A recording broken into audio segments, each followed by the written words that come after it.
Welcome to the Provisionist Perspective. I am Drew. And I'm Eric. And today we're going to take you on a journey through the Mhm. story that got us blocked on Twitter by none other than James White himself. It's a good one. So I sent out a tweet the other day, Eric. You saw it. We both reaped the ramifications of it. I got ratioed hard. Maybe it was deserved. Maybe it wasn't. I don't know. You decide. So we're going to just talk about the tweet, talk about what we meant, what we didn't mean, the responses, some good, bad, ugly. And at the end, you'll see why James White blocked us. And I hope it's fun. I hope it's informative and that you learn something. And let's get into it.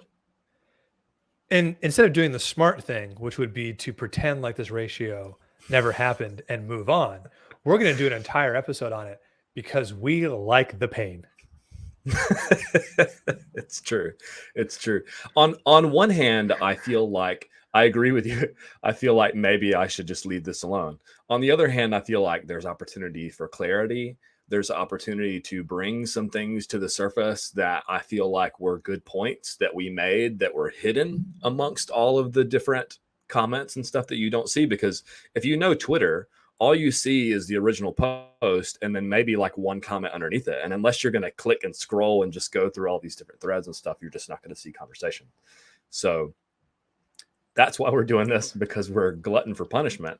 Wait, And because I wanted to pick up something on what you just said. Are you suggesting that Twitter is not the place for nuance and for dialogue, but a place where people get dunked on, mock each other, and take what somebody said, turn it into something else, and get their thousands of followers to ratio them?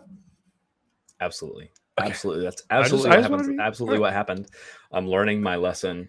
And it's to that end, I was going to show this kind of in the middle of the broadcast, but let's go ahead and put this up here now. One of our patrons helped design this. And if you want to join the patron team, you can click the join button in the YouTube channel below, or you can go to the patreon.com/provisionist perspective or the provisionist perspective. I can't remember which. Links in the description. Check it out. Come join us, chat over there. But he created this for us. And I thought this was quite good.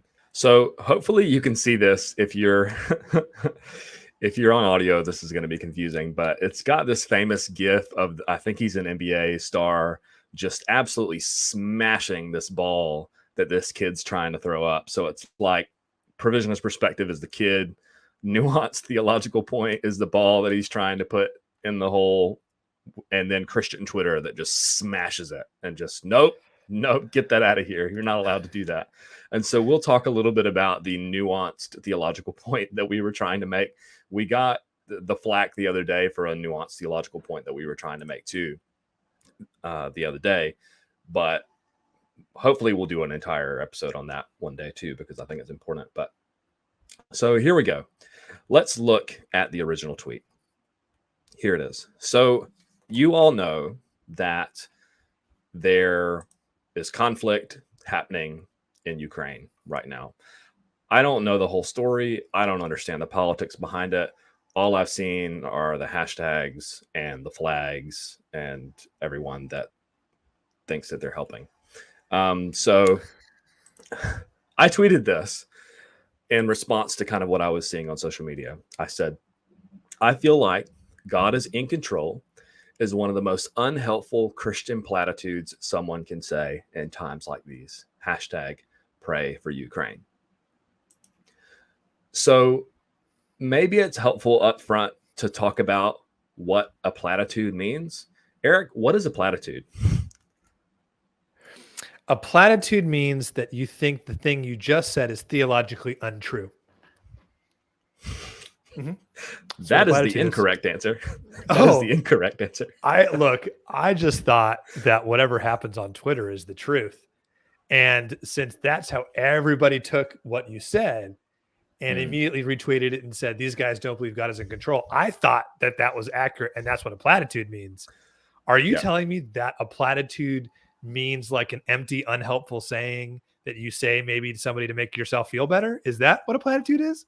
Yeah. So if you actually look up the definition of platitude, it talks about a statement that is used so often so as to become unmeaningful or unhelpful.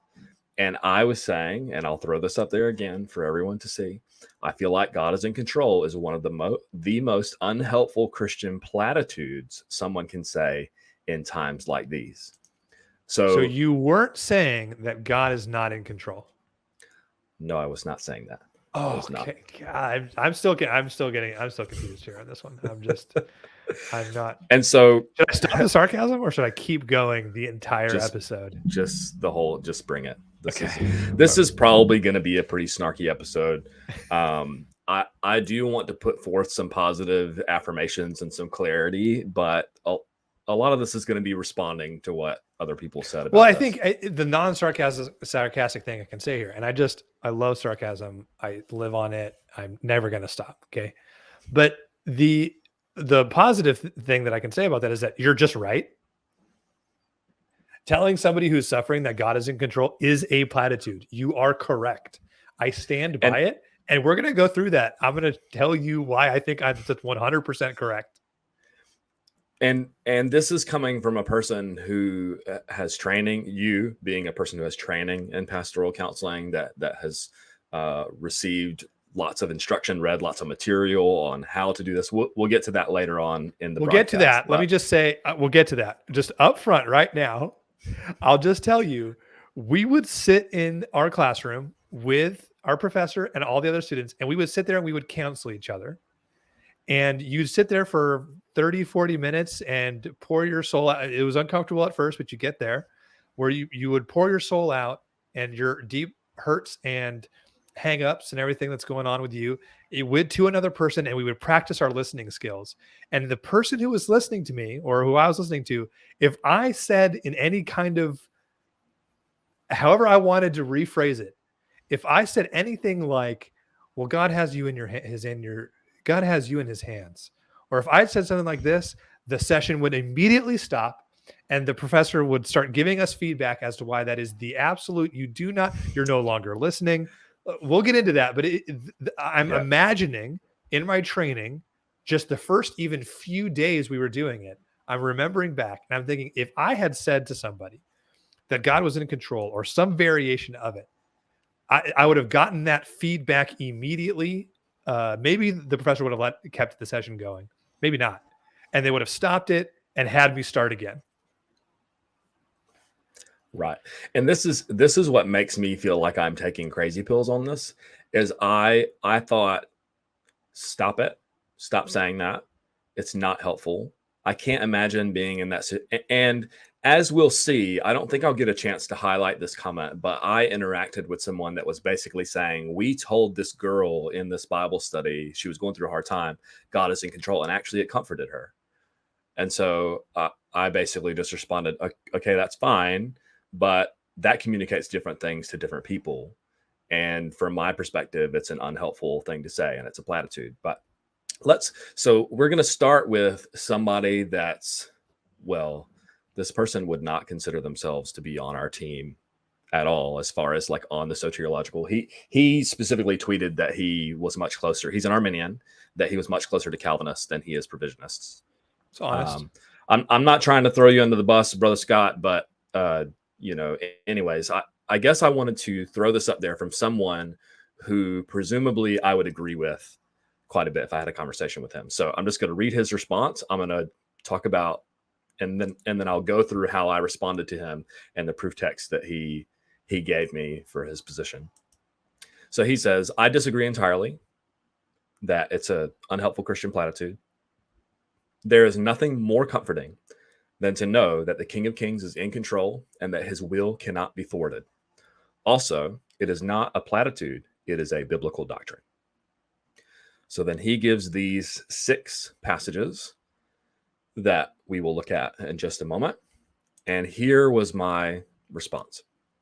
I said, I think it pretty heavily depends on what one means by God is in control, and acknowledging that not everything that comes to pass is his desire.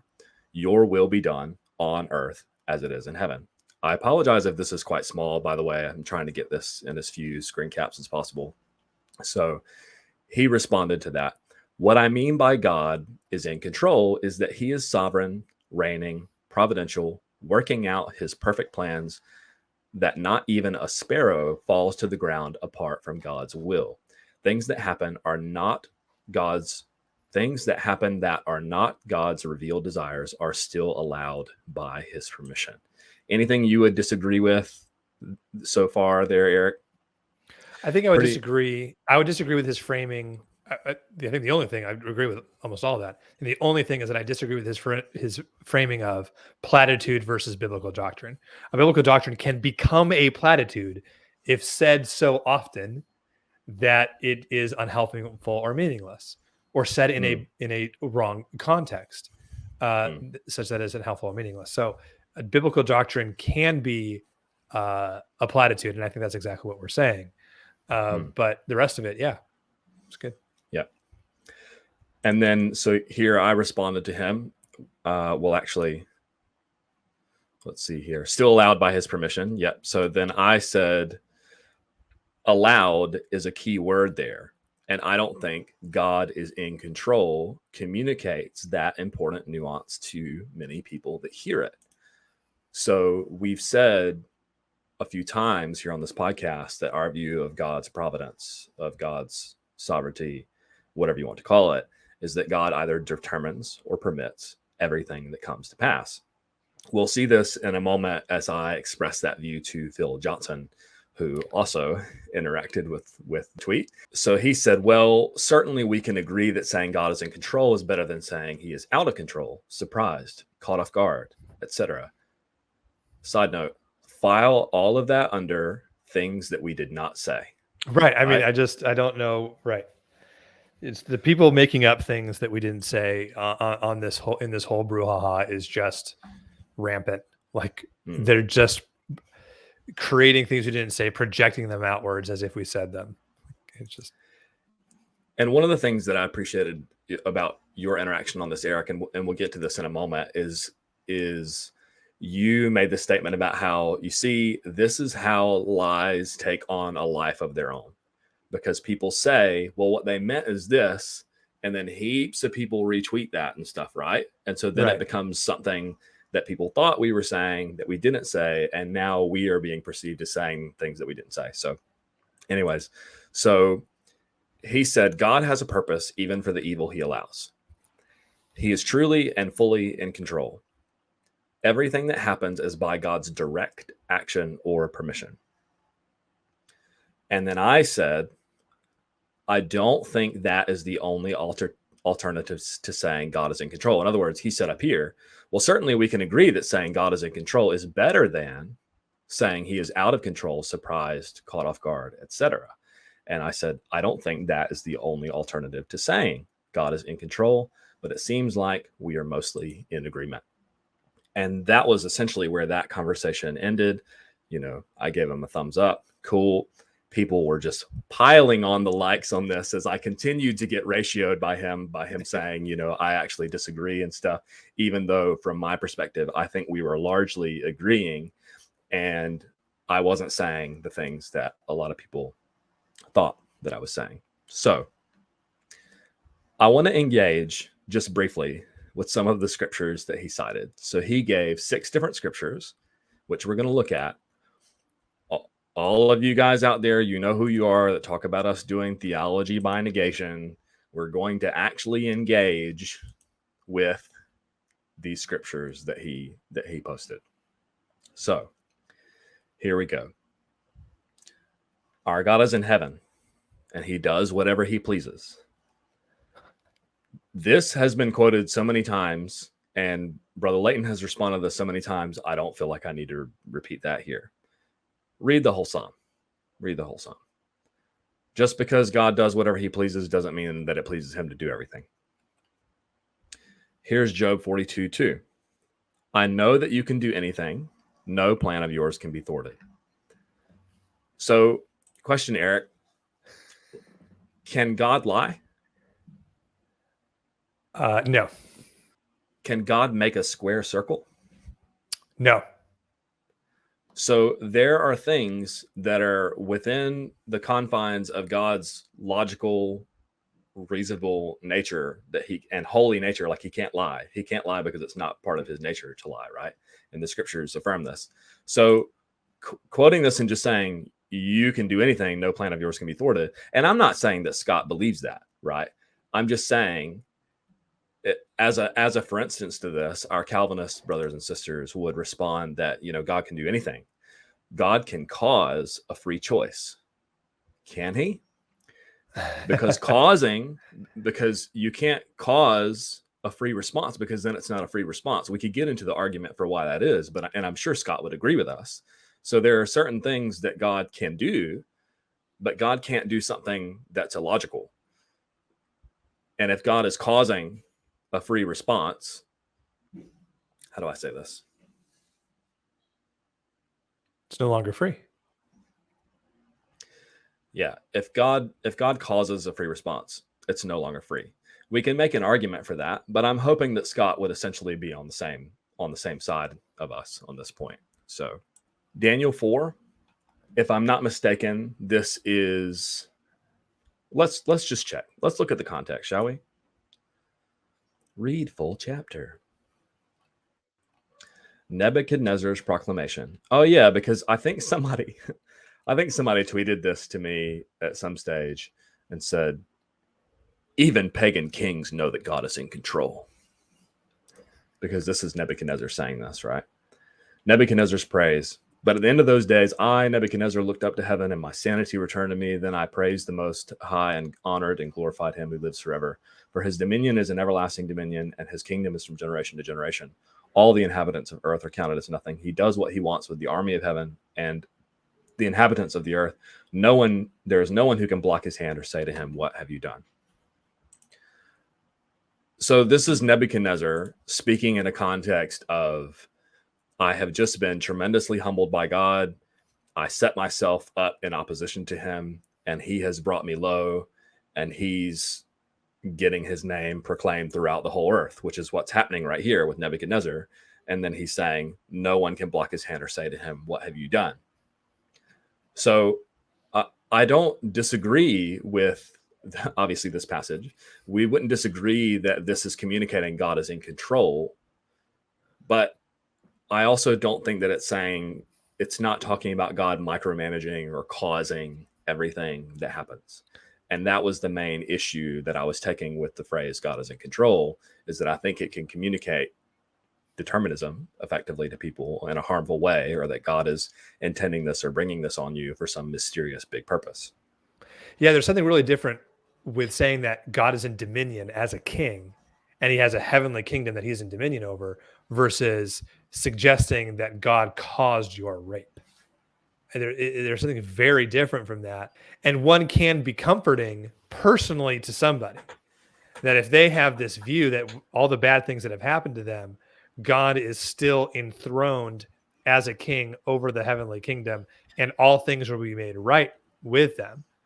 That can be personally comforting to somebody, but that's not the point we're making. And that's very different from some other person, some third party coming in and telling you that, and suggesting to you that God caused the heinous evil that happened to you. And I think that Scott would likely agree with you in that, right, Eric. Unfortunately, nobody saw the rest of this interaction. We're not having this conversation with him here, across from us on the podcast or whatever else. But I would like to think that he agrees with that. This is a strange proof text here. It says, I know that everything God does will last forever. There's no adding to it or taking from it. God works so that people will be in awe of him. Question, what does this passage have to do with God being in control of literally everything? It says everything that God does. Does that mean that God is doing everything? That's not what it says. Maybe it just has the word everything in it, so then it's a proof text for meticulous determinism. I don't. Right. I know, and presumably Scott would disagree with that. He's not a meticulous determinist. He's a free will theist like us. Right. But I know that everything God does will last forever. There's no adding to it or taking from it. God works so that people will be in awe of him. So God works. He does miraculous things so that people will be in awe of him and fear of him. Yes. Yeah. Yes. I don't have an issue with that. I don't know how that. And so here are the two main passages that are going to continue to come up over and over again in this discussion. And here they are. Romans 8:28. We know that all things work together for good of those who love God, who are called according to his purpose. So God is working among and amidst all things for our good, for the good of those who love him, right? This is a very Christian-centric. You're suffering as a Christian. God works all these things for your good. This word work doesn't mean cause. There are other words that he could use for that. And then here's a parallel passage. In him we have also received an inheritance, because we were predestined according to the plan of the one who works or is working out everything in agreement with the purpose of his will. Ephesians 1:11. So ultimately, yes, God is in control. He is working everything according to his will. You can check out our exegetical commentary on Ephesians 1, where we talk about this a little bit more in detail. I won't belabor that point here because we have a lot to cover in a little amount of time. But these are just a few of the passages that I think can be read one way by some people and a different way by others. And I just felt like it was important to cover them here. Which is the entire point we're making. That if you say this to somebody, you don't know how they're going to take it. And so it may be, often is, unhelpful to say it to somebody. And if you can concede that point, listener, viewer, if you can concede that point, then you agree with our tweet, don't you? If you think that it can be taken to be unhelpful, and that it's a platitude, that just saying God is in control without explaining, and I'll talk more later on about the phrase that I would prefer to use instead of God is in control, but it can mean different things to different people. So maybe we should avoid it. Maybe we should stick as closely as possible to the language of Scripture, like Romans 8:28 and Ephesians 1:11. And even in that, when you're talking to somebody about their suffering, maybe that's not what you lead with. Maybe you just listen and you say, I'm praying for you. Okay. So now that we've talked about a few of those proof texts, and before we move on to Phil Johnson's tweet that we're going to look at, which then is going to take us to the reason why James White blocked us, I'll go over some reasonable responses, and then we'll move on to the more unreasonable responses. So there were two reasonable responses that I felt like were worth highlighting. I think there were a lot of you out there, but we retweeted these two. And so here's one of them. This one was one of my faves. I read this and I was like, respect, bro, respect. This brother's name is Andy. And you can see, I think you retweeted this one, Eric. You said, Andy, you're far too charitable and reasonable for Twitter. It's time to log off. Oh, no, the emojis, that means that's me. Yeah, emojis means that's you. I was going to say handshake emoji. That's not me. That's not me. So I think you did the one that I'm going to go over after this. But so he said, I'm just going to click on it here so you can see who he's responding to. So Gabe, who's a pastor, I think he's in the Dallas area, isn't he? Or is he in Houston? Gabe Hughes? I don't know. Brother Layton debated him recently, and for some reason I think Houston is correct. I'm not sure. Okay. This is him subtweeting us, right? If you claim to be a Christian and you're arguing against saying God is in control, you should examine if you're really in the faith. If you can't say God is in control, are you really saved? Yeah. Are you really a Christian if you don't say that? It's amazing how pin of the needle it must be to be saved for a Calvinist. Like, you better hit that theological dart real with a tight little circle, otherwise you're not saved. Well, what they believe it is that the new birth that God causes unilaterally in you produces a set number of true beliefs, inevitably. Right? I mean, I guess it has to be. Necessary characteristics of Jesus and so on. Right. Okay. So Andy has this to say. This is the reasonable response. So he says this. I really appreciated this. He said, would you not say, though, that this is thrown around too carelessly at times? I don't know who is arguing against this or why they are, but sometimes people avoid weeping with someone because God is in control. He's got this, or God is going to use your suffering for good. I don't know whether the tweet or that Gabe is subtweeting here, but this is spot on. I mean, this is just him saying, you know, you avoid weeping with someone because God is in control, or he's got this. You know, it's thrown around too carelessly. That's what a platitude means, right? And that's exactly what I was saying. And then he goes on to say, he says, I'm basing my response on your recent retweet about this. They don't seem to be denying the truth of it, but the use of it. So he must have retweeted us at some point, and then he's just saying they don't deny the truth of this. They're just saying that the use of it is unhelpful. It's the nuance you can get if you're on Twitter. You can get to the surface, and then you can get one step below to the nuance. Like, you can do it. It's okay. It's your head won't explode if you do. It's all right. And he really hit the nail on the head here with kind of what we were after and stuff like that. So I just wanted to shout out to Andy Ottaway.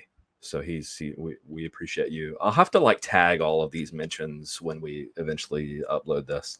And so here's one more. This one was you, Eric, I think. You said, listen, stop it with all of the nuance and benefit of the doubt. This is Twitter. It's unwelcome. Because Lord Grendelford, who is a fellow Kiwi, I might add, he's up in the Auckland area, according to his bio.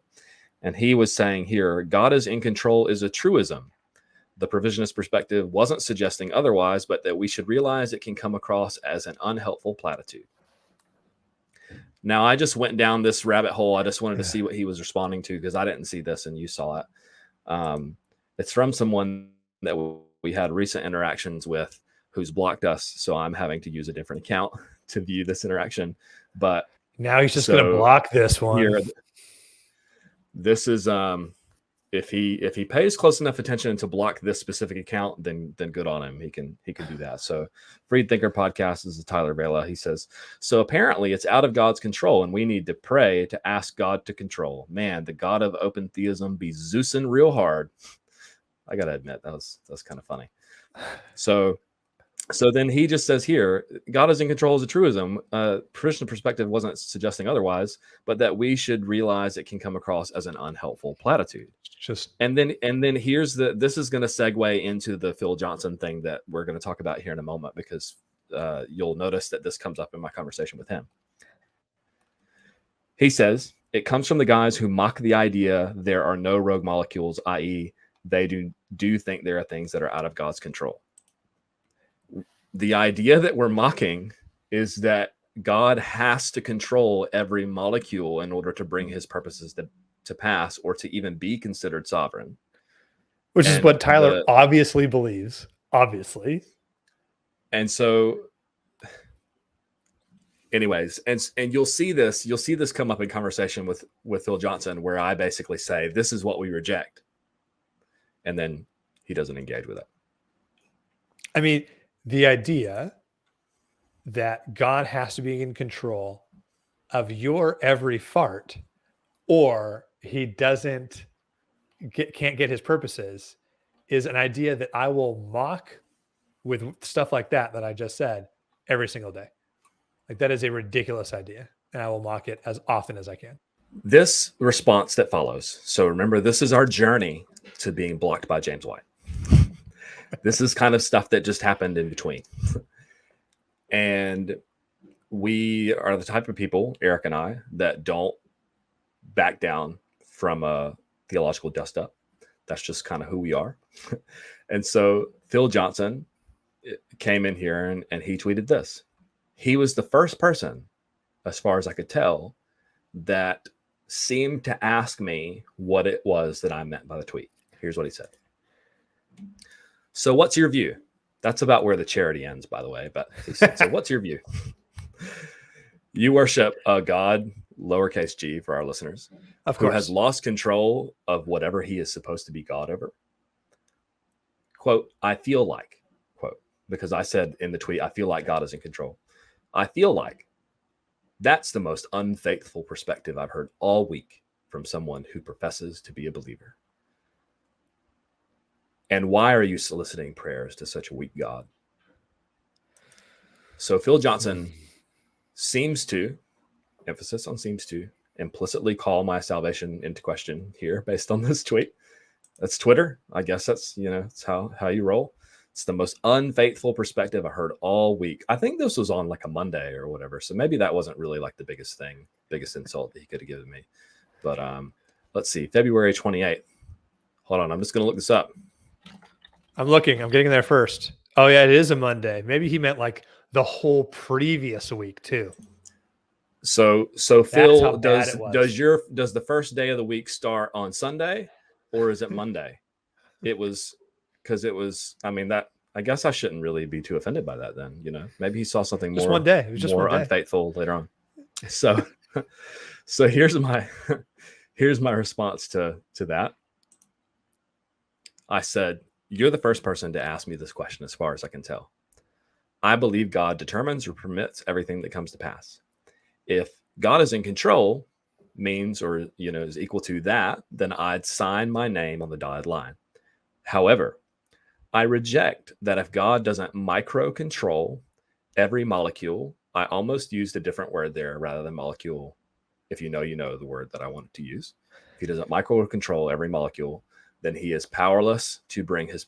Let me back up, because I kind of interrupted that thought. However, I reject that if God doesn't micro control every molecule, then he is powerless to bring his responses to pass, his promises to pass. That sounds like a weak, low view of God to me. This is in passing reference, by the way, to an episode review that we did of R.C. Sproul that was very famous for talking about this maverick molecule thing. And so I said, I also reject that God has thought up and immutably predestined every evil that has come to pass. God doesn't need to control dust motes, as Charles Spurgeon is famously known for talking about dust motes, to accomplish his will. So that seems pretty reasonable, right? God determines or permits everything to come to pass. He doesn't need to microcontrol every molecule to ensure that his promises come to pass, which is what R.C. Sproul sure seemed to indicate. Check out our episode on it. It's called R.C. Sproul Still Wrong About God's Sovereignty. And by the way, we meant no disrespect to, he's passed on and stuff like that, but Ligonier Ministries is still posting his stuff, and they're still getting clicks on it and stuff. And so we felt like, well, let's engage with this. And so that seems like a reasonable response, right? He asked me, what's your view? That's what I responded. What did I get in response, Eric? Ninja vanish? Just nothing. Until, and here we go. These aren't screenshots. I'm gonna walk you through this actual conversation, okay? Now, maybe you can say that I laid the snark on here pretty thick. I don't think that would be wrong. But when somebody retweets me with what he said, and then I give a perfectly reasonable response, and he asks, what's your view? I just retweeted this, right? To basically point out the fact that he's not engaging. Phil Johnson, so what's your view? That's what he asked me. Me, immediately explains my view. Phil, crickets. So I retweeted. What you don't realize is his original question was rhetorical, but right. You took it too seriously. Yeah. Right. And so here's the fun part. Okay. So here's what Phil said in response. So he chimed in after this. He chimed in after I retweeted him and pointed out that he gave me crickets. He said, your explanation, in quotes, was an explanation. I felt like it was a pretty reasonable explanation, but here's what he says. He says, it was absurd, self-contradictory, and unbiblical, so I didn't think it warranted any further reply. For one thing, you didn't actually answer the question I asked. Besides, you're essentially denying both Romans 8:28 and Ephesians 1:11. That speaks for itself. So the question that he asked, what is he talking about? So the questions that he asked that I didn't answer are, you worship a God who has lost control of whatever he is supposed to be a God over. So I didn't make that claim, right? So why would I respond to that? And then, and why are you soliciting prayers to such a weak God? I don't believe that God is weak. Hold on. Let me just, Phil, Calvinistic brethren, listeners. I don't believe that God is so weak that he has to control every molecule in the universe to get his promises and to bring them to pass. That's not my view. That's yours. Okay? So these are the questions that he says that I ignored. And this comes back to, I did an episode where I responded to Colin of the Consistent Calvinism podcast. And I basically, it was kind of like a how to talk to Calvinists. So this is going to be a small miniature, another lesson on how to talk to Calvinists. So I just said, so he made this claim, right? So what is absurd, self-contradictory, and unbiblical about, I believe God determines or permits everything that comes to pass? That's what he said. My response tweet, the one that I just right. read earlier, was absurd, self-contradictory, and unbiblical. So watch this happen. So, and I said, or is this only worth your time to scorn and mock about, but not actually to engage and understand? Is that a fair question to ask Phil? Is that a fair question to ask him? So I gave this statement. You didn't respond. You felt like it was absurd, self-contradictory, and so on. So you didn't feel like it was worth responding. Oh, so it's worth responding when you can mock and scorn, but when you have to actually engage, ninja vanish. Right? Right. If I sound frustrated, it's because people with, hold on, how many followers does Phil Johnson have? Okay, you ready for this? You want to guess how many followers Phil Johnson has? 12,000. Try 60. So when someone with this is essentially John MacArthur's right hand man, from what I understand. Someone with 60,000 followers retweets what I said with claims that I didn't make, and then I engage with them, and then I say snarky, kind of biting stuff like this, and get it back up here. Or is this only worth your time to scorn and mock, but not to actually engage and understand? So he says here. So he's responding. I asked him what is absurd, self-contradiction, and unbiblical about this. And he said, because you turned right around and in that same tweet admitted you don't really believe God is sovereign over all things. Okay. And then I'm just pressing on this. This is how to have a conversation. So he's making claims and I want to know what are you talking about? What was it I said that denied God is sovereign over all things? I think I even remembered, I just kind of copied this right here and I just pasted it to make sure that I was saying exactly what he said. What is it that I said that denied God is sovereign over all things? So which was it? And I went back to my tweet and I just copied and pasted it in here. The fact that I said God doesn't need to control dust motes to accomplish his will, or I reject that if God doesn't microcontrol every molecule, then he is powerless to bring his promises to pass. Which of those is it that says that I deny God is sovereign over everything? So then he says this. Number one, it chafes you to hear anyone declare that God is in control of all things. 2, you claim he doesn't need to control all things. If you're now going to claim you affirm Ephesians 1:11, which, mind you, Phil Johnson teaches is determinism, you're either lying or you're fatally confused. Either way, I'm finished answering your folly. So I'm either a dishonest person or I'm fatally confused. I'm in danger. And either way, I'm finished with your following. And this is the frustrating part about Twitter. I get that this is part of the online sphere. You know, you can see here, I'm trying to engage. But when you're dealing with somebody that has 60,000 followers, and then he says this and he gets 11 likes, and then my question here just gets 3, right? It's tremendously frustrating. Before we continue, Eric, do you have anything that you want to add about the interaction so far? I feel like I'm talking quite a bit. No, it'll be my turn later. Okay. So our friend Bill, he's a provisionist. He responded to this. Bill, I hope you don't mind me chucking you up here. This is the lesson of tweets are public that we're learning too. So he's a charitable guy. He's engaging in good faith here. He said, number one is extremely presumptuous, where Phil says that it chafes me to hear anyone to declare that God is in control of all things. And then number 2, he says, you claim he doesn't need to control all things. And he says, well, why would that be a problem? And then 3, he says, if you're going to claim you affirm this, you're either lying or fatally confused. Either way, I'm finished answering your folly. And then Bill says, God can work all things after the counsel of his will without having to meticulously control every molecule. I can work a piece of clay into what I want without meticulous control over every molecule. So then he gives a 3-part thread here. He says, your view is quasi-deism. You surmise either that God created things with no purpose or that he has no role in assuring that everything he created achieves the purpose he designed it for. Nevertheless, the original poster's tweet wasn't about molecules. He was decrying the idea. So this is what he thinks I was doing. he was decrying the idea, telling troubled people in tragic times that God is in control. Yes, I was, because I think it's an unhelpful platitude, and it's hurtful to tell people that are in pain. I think there are I'll better stand ways by to, that statement as objectively true. Yeah. It is not a good idea to go around telling people who are actively suffering that God is in control. That is basic pastoral counseling. And here's what Phil says. He says that's a worse idea than the wicked counsel Job's friends gave him. Speaking of which, y'all ought to read the book of Job. I wish we could go down this rabbit trail, because you created some epic memes in response to this kind of thing that people were throwing at us about Job.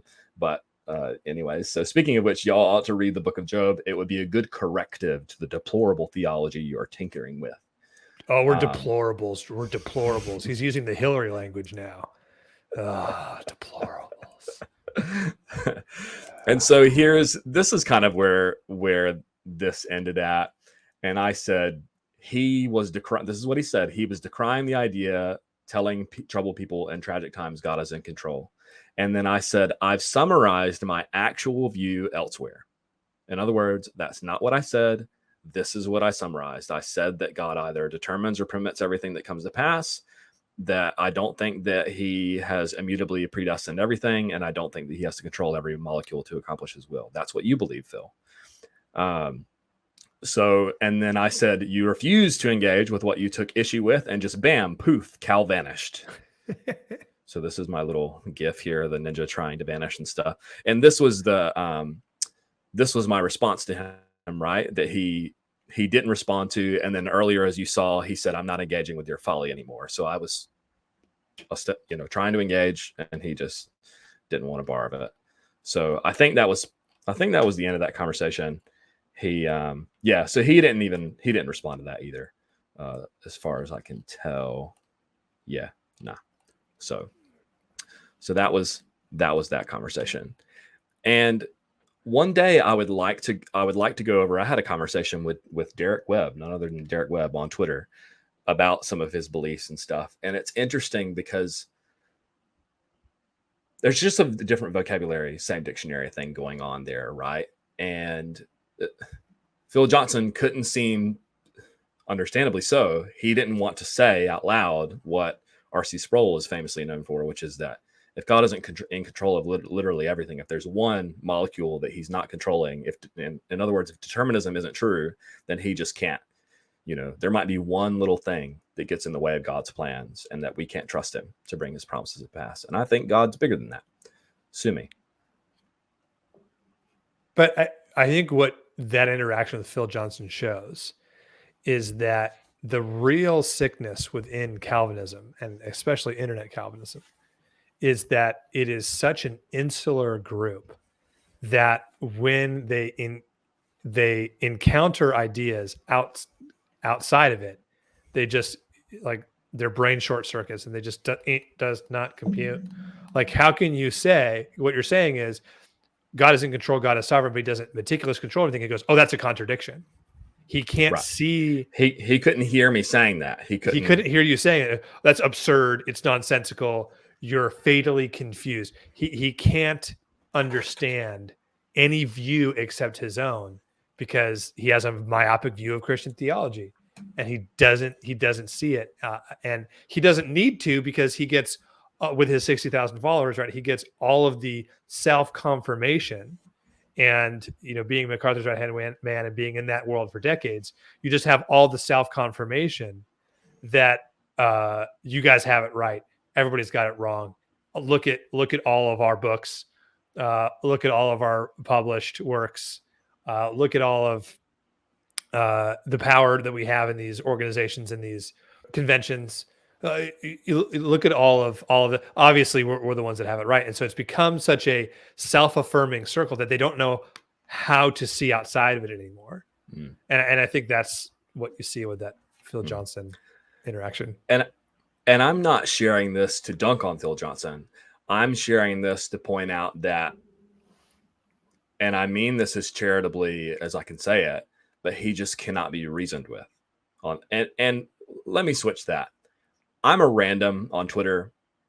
He has no obligation to respond to me, But it seemed to me in this interaction that he didn't want to scratch past that surface.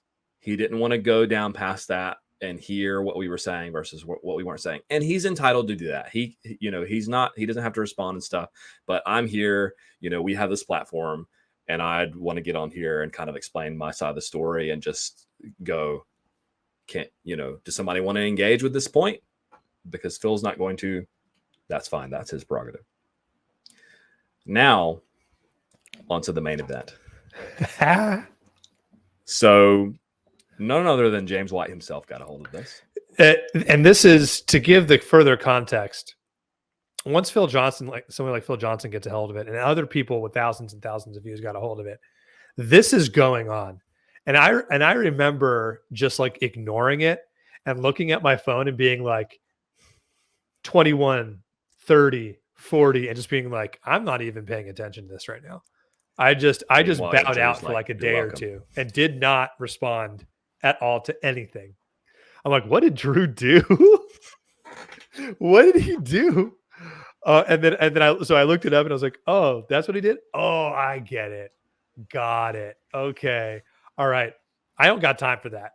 And I ignored it for like 2 days. So this is all going on. All right. Yeah. And at some point I jumped in. I let it simmer for a little while, and then I jumped on, and I was like, I saw James White, and I thought, oh boy, this has really hit the stratosphere if people like Phil Johnson and James White are retweeting this. So, and again, you never know what's going to happen with these things. This took on a life of its own. I just tweeted this because of what I was seeing in the social media feed, and I thought this is a meaningless Christian platitude. Can we just not? Let's pray for Ukraine without saying this. Okay, it's unhelpful. And then boom, just kaboom. Like, some things we tweet get attention. I really did not think this was gonna blow up quite like this. The other one that blew up, I understood that more. That one was worse. This one coming up is worse. It is. It's what from I guess maybe it's my fault. Maybe I just don't think before I tweet. I don't know. Hopefully, listeners, you will understand. You're kind of get where we're coming from on this. But so let's start with what James White said. So here's what he says. He said, very similar to what Phil Johnson said. Well, if he's not, why are you praying for Ukraine? Isn't he already doing the best he can? So he thinks that I'm saying God's not in control, right? File under things that I didn't say. Let me see here. This is God doing the best he can is like the most unself-reflective projecting of all time. I can't even understand. What do you mean? If you take our view to be that God is just doing the best he can, he can't help it, I still think that would be better than the war in Ukraine and every other heinous evil is 100% the most glorious thing God can think of. That it is God doing all of it, and it's absolutely glorious completely. It is the most glorious because God obviously can't do anything that like lowers his glory. So whatever is happening is the thing that gives God the most glory. Even if our position was that God is just like can't do any better than this, that might be better than all the heinous evil in the world going on right now is for God's glory. And again, they want to use words like permit. Like they want to use those words, right. But those words aren't words you can use. They're our words. They're our words. Leave them alone. You don't get to have them. Keep those words out of your mouth. So I want to find my response to him. I thought I screen capped it. Anyways, it's right here in a response to the response. Anyways, my response is right here above what this Calvinist says. So I'll read what I say first. Apologies if this is a little bit too small to read, but so I responded underneath. So this is underneath James White. I got 523 likes. And then I responded this underneath. I got 14. Oh gosh. I just screen capped this like a little while ago too. So that's like the That's maximum current. number. I don't even know Number 523 of people. I mean, like, all right, go ahead. I'm sure James White doesn't either. I'm sure this, this is just the Twitter followers. But so Right. I said, I thought this was a decent question. Why pray or lament anything when God has unchangeably predestined it all for his own glory? This gets to the question that you were just saying, Eric, right? Why pray or lament anything when God has unchangeably predestined it all for his own glory? And then I said, we pray because prayer moves the hand that moves the world. But that doesn't mean the same hands have moved all of the evil that has ever been, is, and will be. I mean, that tweet is choice. Let me just say that. That's choice tweets right there. I thought it was not patting myself on the back here, but I thought I'll do it. This is, okay. It just wait. I gotta turn what this way. what are we doing? Can you imagine if a hand just came through? Wait. Anyways, so we'll add it in post. It'll be our VFX. There we go. We'll put it there we go. That's right. We can't do that. We can't do that actually. So I thought, especially this, just because we say that prayer moves the hand that moves the world doesn't mean that. So I retweeted it. I retweeted it and make sure people saw it. And that might've been where our 13 likes came from. Was our own followers. So this guy said underneath this is kind of going to be a plug for our prayer episode.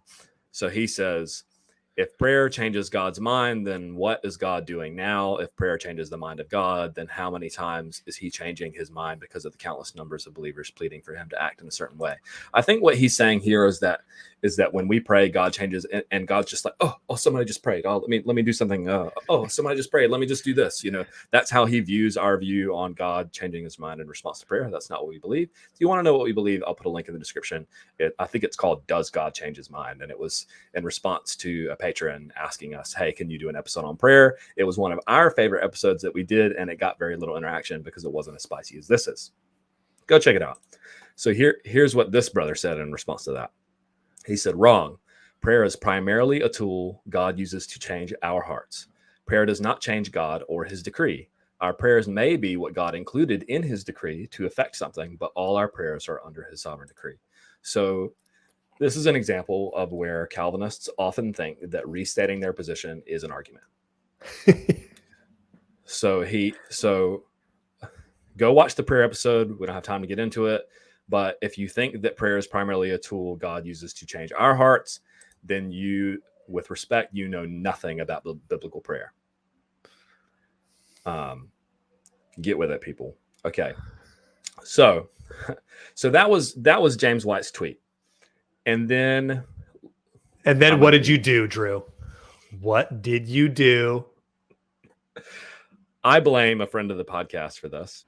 So I found this photo, and I think I had posted some of the interaction in the Soteriology 101 discussion group on Facebook, and somebody commented with this photo. It's a guy in a hospital bed with probably a very nice Christian woman standing over him saying, this is all according to God's plan. And then it's got this frame below it with, a God-like figure. Step number 1, make universe. Step number 2, give Steve a tumor. Step number 3, And so it's making fun of this. And somebody commented, oh, this is an atheist meme. Now the provisionists are retweeting atheist memes. So what? If you're saying this to someone in a hospital bed, this is all according to God's plan, and you don't think that this kind of idea deserves to be mocked, then this wasn't meant for you. So what I did was, the Christian practice and churches and my own practice can't be ever criticized by an atheist, said the prideful Christian. Like if somebody, I love how this is all framed, because you can't win. There's no winning. If you were to, in any other subject besides this one, if you were to do some sort of survey or try to find out what people outside the church thought about the church's behavior and actions. The ideas put out there by the church. Hey, what kind of turns you off about the church, and why is it that you wouldn't go to the church? You would entertain all manner of ideas, and you may even bring them to your church and say, hey, we should do things a bit differently because I went out there and I asked a bunch of people what we're doing wrong, a bunch of the people that we want to reach, what we're doing wrong, and this is what they told us. So maybe we could change some of these things. So this atheist, even if it is an atheist meme, this atheist is mocking a bad idea and a bad practice, and you don't have the humility to reflect on it. Is that what you're going with? I don't think you should. Here's the problem, Eric. Here's the problem. A majority of the people that took issue with this are the people who believe that God immutably predestined everything for his own glory and that everything is as it should be. And so why would you mock something that just is the way that it is, right? So even in the complaint that the atheist has, why self-reflect? Why? Right. I think this is a fundamental worldview difference that is just not going to be resolved. Now, granted, it seemed like there were some free will theists or other provisionist Arminian guys that chimed in underneath of this. I can think of one guy in particular that I responded to, and he vanished me too. He ninja vanished me. He didn't have anything to say. I basically I responded to him. Okay, let's get in. So I saw this and then I posted it. And I said, same energy as God is in control. So saying this to someone who's suffering has the same energy as God is in control. As saying God is in control to them. Right. Right. So it's unhelpful. It's a platitude. Don't do it. Was my point. It's Twitter. You just, you say things and then stuff happens. So this is bottom line, Dad. He is responding to my actually, this is in response to James White. So this was where after this, James White decided to block us. So he said this. He said, the provision perspective is mocking the biblical concept that God is in control is bizarre. Maybe rethink this approach. So again, hopefully you'll get the picture that we weren't mocking that biblical concept. But is the emoji supposed to be like is that the people's eyebrow from The Rock? Is that what it's supposed to be? Oh yeah, that's the raised eyebrow emoji. Yeah. So I can't remember which of us this was, but one of us says, if that's what we were doing, we would. In other words, if we actually were mocking this concept, then we would rethink it. But that's not what we were doing. And then he said, then what are you doing? Same energy as God is in control. Explain, because it most definitely seems you're mocking the concept of God is in control. First of all, bottom line, Dad, thank you for asking. This was the conversation that nobody was asking. This was the question nobody was asking, right? Right. What do you mean? And then, if I'm not mistaken, this was you. This is how lies take on lives of their own. The original criticism was of Christians saying to suffering people, God is in control. We called it a platitude that is unhelpful to the suffering. We didn't call it untrue or mock it. But here you are repeating that lie. And it's because other people have made claims about what we believe, and then other people just repeat it, not knowing that that's what they're doing. And so then BLD, he says, the fact that you're now having to explain, and at best, very unclear tweet, at worst, mockery, I think shows how flippant you are with deep ideas of faith. Yes. By the way, telling people God is in control is not a platitude. It's both a fact and comforting. Think before you tweet. And then our buddy Adam chimes in here. He's one of our Twitter followers. I'm not sure if you're a regular viewer of the podcast, Adam, but he says, maybe you should have read the original tweet before bandwagoning against it. Think before you tweet. Okay, fair. And, bottom line, Dad, he says, okay, fair. I didn't see the original tweet. Is there a context that makes mockery of God is in control? Okay. Right. And then I think this was you. You said, we didn't mock it. We said that when it's said to suffering people, it's a platitude. We've had two main responses. One, so you're saying God's not in control? We didn't say that, right? Or two, but I get comfort from believing God is in control. Neither of which has anything to do with our original tweet. So I think we might have dialogued a little bit more with him underneath this, but he didn't respond to this. He didn't respond to this. So I thought that this was a good kind of summary of the two main responses that we had in response to all of this, which is, so you're saying God is not in control, but I get comfort from believing God is in control, which doesn't have anything to do with whether or not it's an unhelpful platitude to say to someone. Well, actually shows that it is an unhelpful platitude, because the fact that it gives you comfort means, and you want to say that to somebody, means you're not listening. You're not doing good basic pastoral care, and you're not listening. So you're making it about you and what gives you comfort, and you're saying that to somebody who's suffering. Right. Okay. Here it is. Here's James White. The first one upset him. This one upset him much, much more. Here's what he has to say. First, clearly, the author of this blasphemy has never done pastoral work. Secondly, I would never want to stand before the triune God and answer for this kind of mockery. See, and you can see there underneath where I wrote, same energy as God is in control. Who are we mocking? We were mocking the idea that it's bad and it's unhelpful to communicate to someone, God gave you this tumor.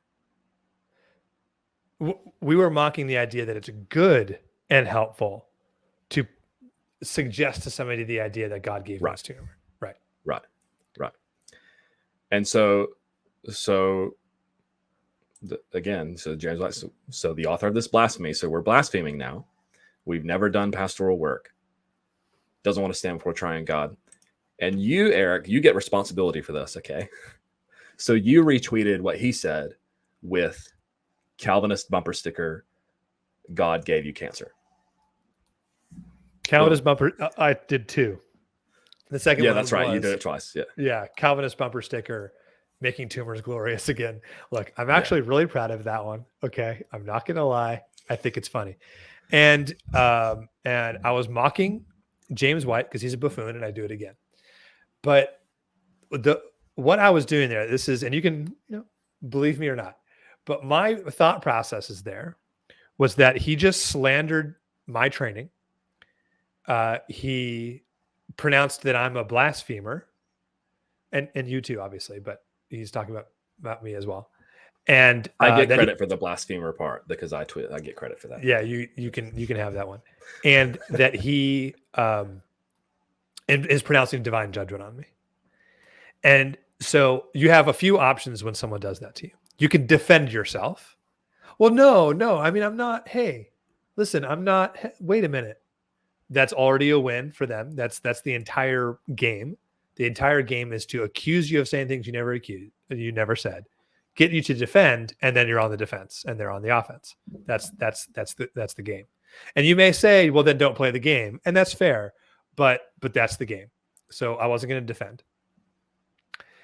I also wasn't going to become a dreary scold like James White and go, how dare you say, or actually, I have done pastoral work. Like I wasn't going to do that either, because then that's just like perpetuating the flame. Right? That's just carrying on the salt. That's just more and more salt on. So I thought, you know what? I'm going to, and if I had to do it again, I would put it differently. And I would say something like this. I would have said something like, as I've given this quite a bit of thought. If I had to do it again, I wouldn't do Calvinist bumper sticker. But what I would say was, notice the idea that James White is defending. He's defending the idea that God gives every tumor that has ever been given, that anyone has ever had. Wasn't he? Wasn't he? This is what he's defending. He's calling us blasphemers for denying that God gave Steve the tumor, and of course, by extension, Steve, every tumor ever. I would have said something like that. This is what he's defending. I decided to mock it. Maybe I could have just restated it. But I did that calculatedly so that I wasn't defending and I wasn't carrying on the salt. But that got us insta-blocked. And here's, okay, so you might say now, you might be tempted to say, that's a straw man. That's not what James White was saying. Fine. Okay. So this isn't the first time we've encountered this idea from somebody who's Reformed, from a Calvinist. And I'm not saying that all of them agree with this. I think it's consistent with determinism, but that's a different discussion. So I just wanted to play a clip. We actually reviewed this clip in its entirety. I think it was our very first live broadcast where I just hopped on with Eric, and I was like, Eric hasn't even seen this clip, and he's just going to be triggered by it because I know he works in pastoral care, and this was a pastoral issue that this pastor was dealing with. And I just want to play this clip. I don't think we're going to talk about it too much, and I just want you to see we're not making this up. Okay, so here we go. Am I a good God? Or am I hard and exacting? Because we talked about this at the retreat. When God tests your faith, he's testing your relationship to him and your attitude toward the providences in your life. Because when he takes something out of your life, or he puts something in that you don't want, what's really being tried and tested at that point is that. I feel like a little bit of background commentary is necessary. So he's talking about having what I think was probably a pretend conversation with someone that had cancer, and they're talking about suffering. And he's saying what's being tried in that moment with suffering is this question, is being tested, is your answer to this question. And he says, am I a good God or am I hard and exacting? And so that's what he means by what is really being tried and tested at that point is that. So let's let him keep talking. Does he really love me? And that's why Christian encouragement, true Christian encouragement, is talking about that. When you're encouraging someone who's down, you're encouraging somebody who's going through a lot of pain. One of the first questions I'll ask them is just that. I'll ask them and say, let me ask you something. Why did God do that? I'll go straight to the heart of the sovereignty of God as the sovereign rights of a potter. Why did God give you cancer? Why do you think? Well, I don't know. I don't want it, but I don't know. Yeah, you know. You should know. Well, it must be sin in my life. Well, that could be, but you know from the sovereign rights of the potter why anything happens to your life. And you have to be prepared with that question and that answer. He's a loving, kind, heavenly Father. He never makes a mistake. I can tell you, because in 2016, we got flooded. And if you don't have the preparation with that question now, to know that he has the sovereign right to do that, and that on the contingency plan, as a salvager, he salvages me in my responses. He is looking and he's waiting conditionally for that response. Well, does that mean it originates with my ability to do it? No. It just means, though, he's not going to move forward until you do. So when Eric says, Calvinist bumper sticker, God gave you cancer, we did a whole episode in response to, his name was Mark LaCour, and it's called Mark LaCour, God Gave You Cancer, a Provisionist Response. It was one of the first episodes that we did. It was cringe as Eric talked about his pastoral experience and some, advice and stuff that he has. Do you want to why don't you segue now just into your point about the pastoral care stuff aspect of things? We did a whole episode on this. So the link is in this. I'll put the link in the description. Check it out. Right. But yeah. So James White accuses me and Drew. Drew is literally doing pastoral work in New Zealand. Okay. So he's literally doing pastoral work in New Zealand. This is his job. Unlike James White, I don't claim to be something that I'm not. I don't ask people to call me doctor when I don't have an actual accredited dissertation. I don't say things, claim to have experiences that I don't have. So I actually have my Master of Divinity is in pastoral care. And so I've never done pastoral work. That's what I have done, actually. And I've done counseling under supervision. I've been counseled under supervision. I've done therapy. I've done the whole thing. Okay. I did hours after hours of doing it. Now, I'm not claiming I have an MFT. I don't have an MFT. I'm not claiming that I did all my hours for a chaplaincy. I did not. But I did do chaplain work. And I just got one of these books here that I got for basic pastoral care here, one of my pastoral care classes. You can look this up by Jeffrey Funk here, coming alongside basic pastoral care. This is basic stuff. This isn't psychology. I'm not getting into any psychology here. This isn't it. Anybody, any's nouthetic or psychology, anybody can do this. We had nouthetic guys, and we had Talbot is mainly a pastoral counseling. They have the School of Psychology there, so they're mainly a pastoral counseling versus biblical counseling model. But we had both guys. We have people who adhere to both schools of thought there. So anybody can do this. And this is on page 44. And so you can kind of look this up for yourself if you want. 44 here. I'm going to read it here. This is in a chapter called Pastoral Care at the Bedside, Do's and Don'ts. Do's and don'ts, okay? We need to be careful not to take our theology too far and second guess God as to why this person is experiencing a trial. Saying something like, it is difficult to understand why this happened, but I want to reassure you that you're not alone while you're going through this, is far more important than being guilty of giving easy or unwanted advice. Like perhaps maybe a platitude, Drew? Perhaps saying a simple platitude that is giving easy and unwanted advice. So this idea, and lots of people had this idea, lots of people who were responding to during this whole ratio thing were putting forth this kind of idea that advice giving is appropriate in pastoral care situations. As a trained pastoral care master of divinity, MDiv, it is not. You giving advice, I'm going to fix your problem by telling you true theological things. And advice give you is inappropriate in a pastoral care situation. From my training, you can disagree with Talbot. You can say that they're wrong about that, but that is my training from Talbot School of Theology. Just one more thing from this book. This is page 55 of this book. This is on a chapter called Empathic Listening. So most of the time I call it active listening, and I think we call it that most of the time. But this guy calls it empathic listening. Funk here calls it empathic listening. Why do we call it empathic listening? First of all, it's because we're hearing with the intent to understand rather than to reply. Okay. Reply with something like, God is in control.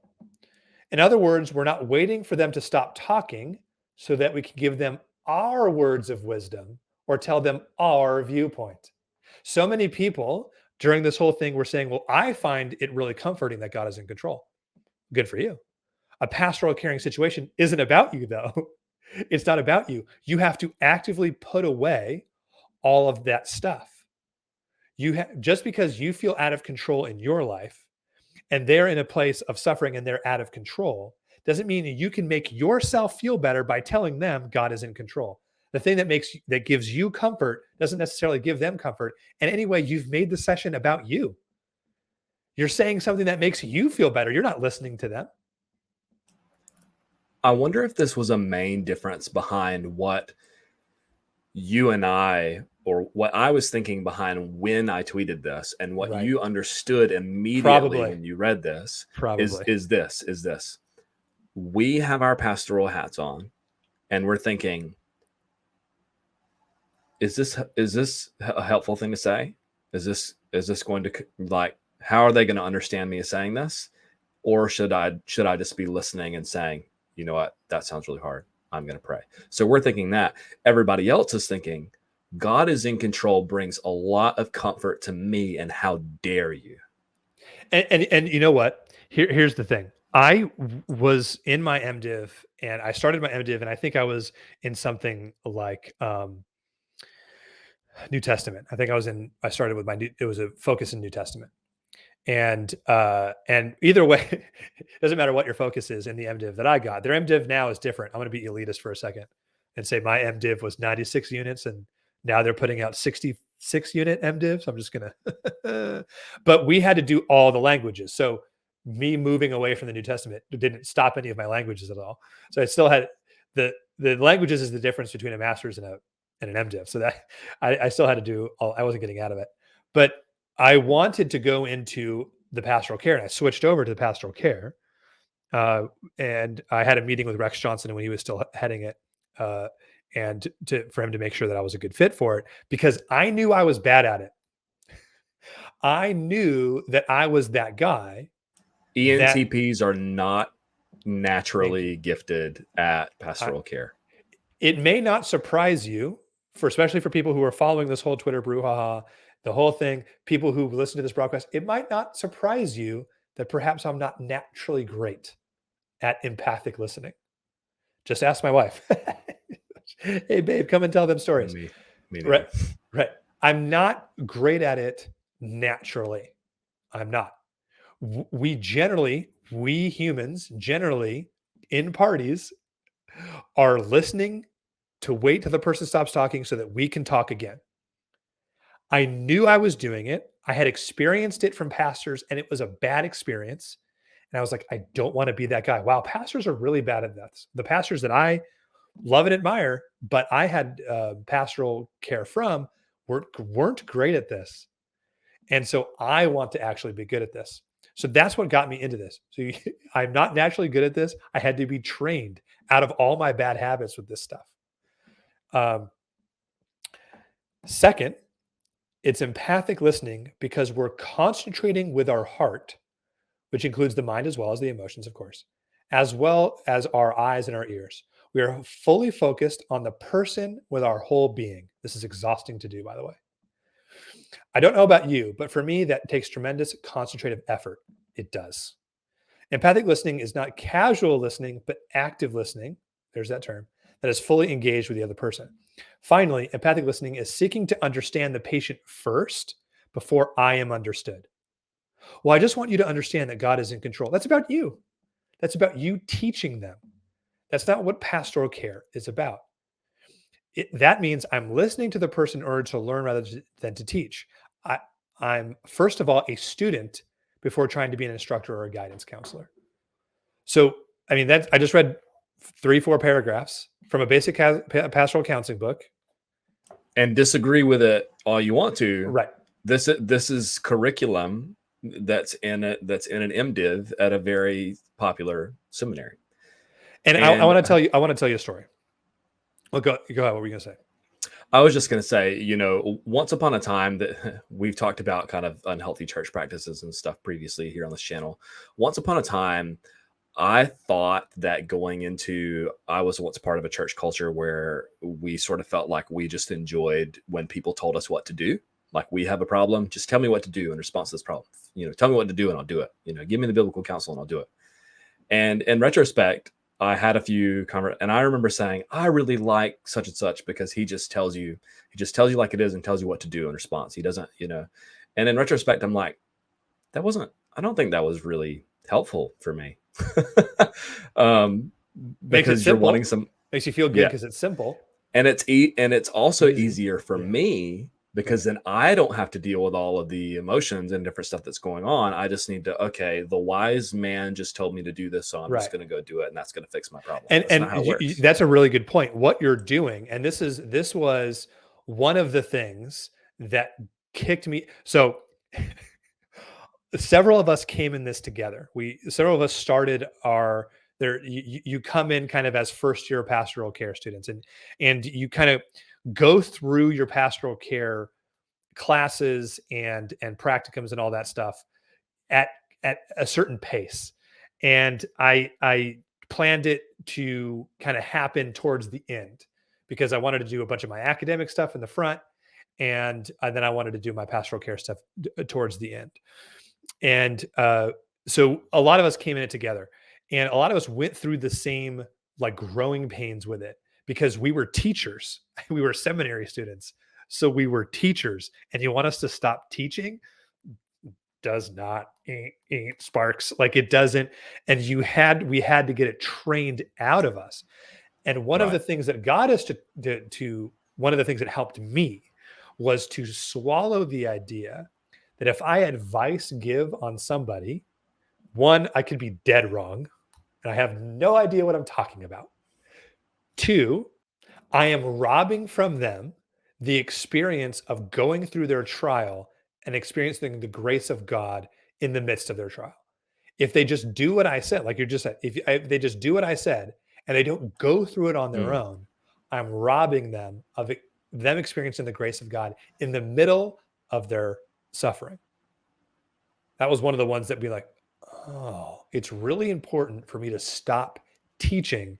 And it took me time after time of practice to realize when I was about to teach and to go, stop. It's hard to do. Yep. I have a story for you. This really happened. I had reasons for where I wanted to do some of my internships. And I wanted to do one inside the church and I want to do one outside the church. And I did one at the Long Beach Rescue Mission. And if you know Long Beach, California, you know what I'm talking about. If you don't, oh boy. Okay. I love Long Beach. I spent a lot of time there. It was one of my stomping grounds outside of my immediate vicinity in my immediate neighborhood.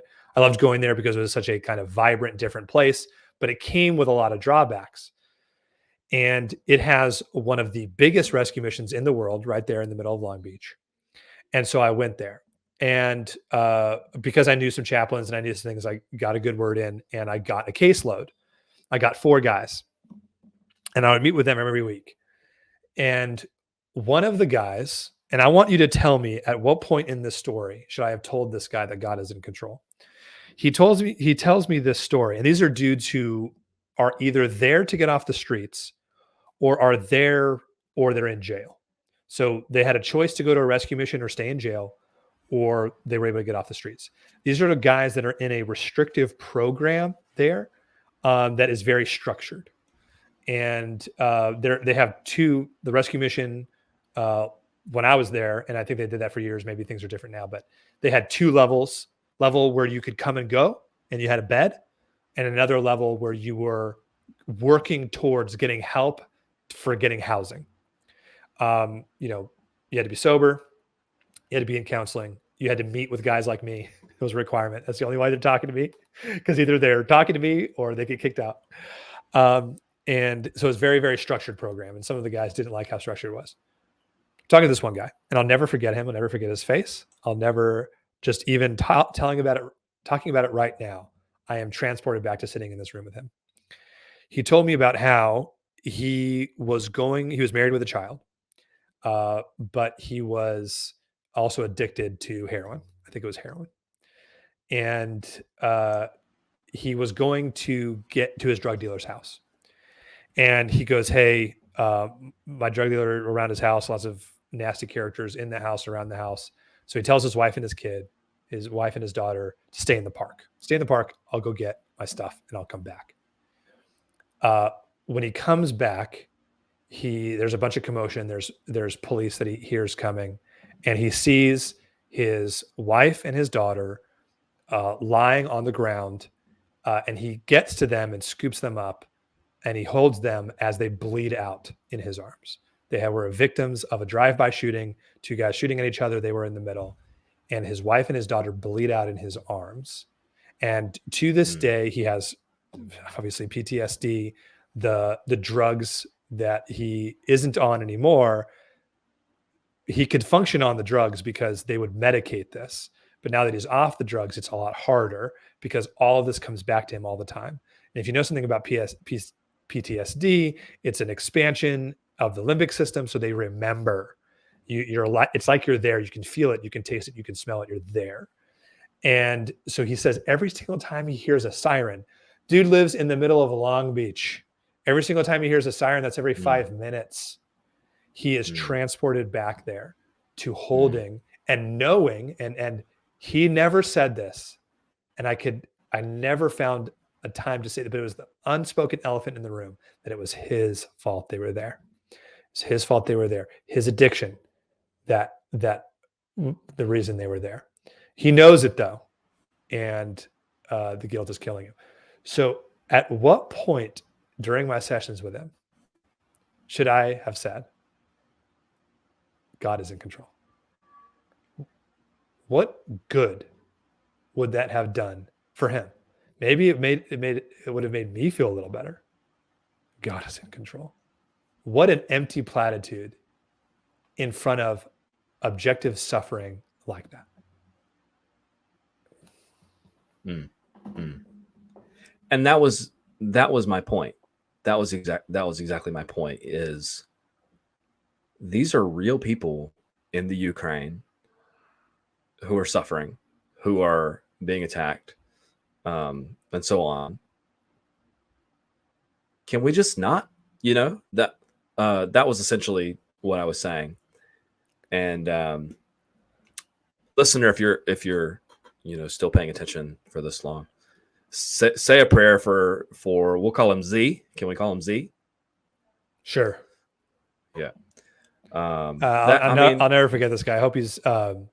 When I was actually kind of sad, I didn't get to say goodbye to him.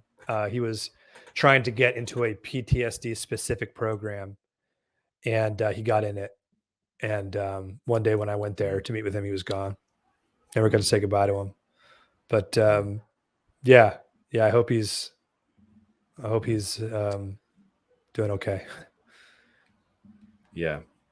I mean, Kirsty and I sort of half joke about what we went through back in 2020 as PTSD and stuff, and I don't know that you would call it that. We definitely feel like we get transported back there whenever there are certain, whenever we're kind of back in that area, or somebody brings up a story or something.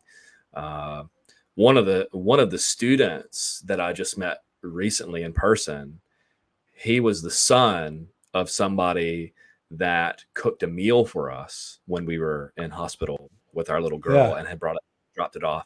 And I just felt that, like, kind of come back up again or whatever. And but anyways, I want to close with this tweet. This was out of everything that happened, getting ratioed by Phil Johnson, James White, lots of these other people, didn't make me as mad as this one statement from this person did. And I think this person is an Arminian, a provisionist, whatever else. This is me tweeting this, and I said, someone just commented on Facebook. I was posting some screenshots and updating people with what was going on in Twitter world in response to all this. And he said, this was his quote. He didn't say anything other than this: God is in control. This is the word of the Lord.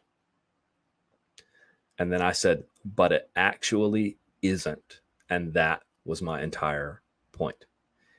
Give me Ephesians 1:11 and Romans 8:28 all day long, but don't give me the platitude, God is in control. To some, it means God has immutably predetermined everything, including sin. To others, God's got your back, and still more, this is part of God's plan, which was the tweet, here that I put up there. This is all according to God's plan. God is in control. This is the word of the Lord. There is nothing in the Bible that uses the words God is in control. And that was my point. My point was, stick to the language of Scripture. Let's listen first, and then we can respond and say, when the time is appropriate, God works all things for your good. Hang in there. God's with you, so on. I'm just not a fan of the phrase God is in control. Maybe you like it. Maybe it brings you comfort. It communicates something to you that it doesn't communicate to me. That's fine. Use it all you want to. Use it on yourself. But please, if you're in a pastoral care situation, learn to listen well. You have to hear where they are and not try to fix them. They're not your problem to fix. They're a fellow image bearer of God going through suffering. And the greatest gift you can give them, the grace that you can give them, if you want to reflect Jesus at them, then give them the gracious gift of listening. If you want to kind of employ the power of the Holy Spirit, employ it in yourself to suppress all of your teaching knee-jerk responses, all the ways to try to fix. A lot of us are kind of the pastor types, and we're the teaching fixing types, especially men. We want to fix, right? Fixing. I now ask my wife, am I listening or am I helping? Am I fixing? Is this a fixing conversation, or am I just listening? Because I need to know. Some of my wife's problems I can actually fix, but anybody outside of that, I can't fix any of their problems. Not a word that comes out of my mouth fixes any of their problems. And I'm not going to give myself that kind of power. You don't have that kind of power. I don't have that kind of power. And so the most powerful thing we can do is active listening or empathic listening, and giving somebody that gift that probably nobody in their life gives them. I mean, that's the power of being a chaplain, right? That's the power of being in pastoral care, is that nobody listens to them. Everyone does this thing where they're just waiting. They just try to fix. Everyone that comes to their bedside is, oh, no, well, so have you tried this? Or let me tell you about my medical thing that happened to me when I was in the hospital that one time. And all of a sudden the visit's about them. That's what everybody's experiencing when they're going through suffering. But a pastor comes in and actually listens. That's the gift. I think that's a good note for us to end on. That was the story of how James White blocked us. Eric said Calvinist bumper sticker. You know what, Drew? I think it was like a hill worth dying on. You know what I mean? Like, I think we went down with the ship. I think we were the captain of that ship and we went down with it. And I think it was worth it. We got on that ship and we said, look at me. I am the captain now. And then we just went down with it. We jettisoned all the life pods and we went down with the ship. Thanks for tuning in to this episode of The Provisionist Perspective. Give us a like. We appreciate you. And we'll see you next time.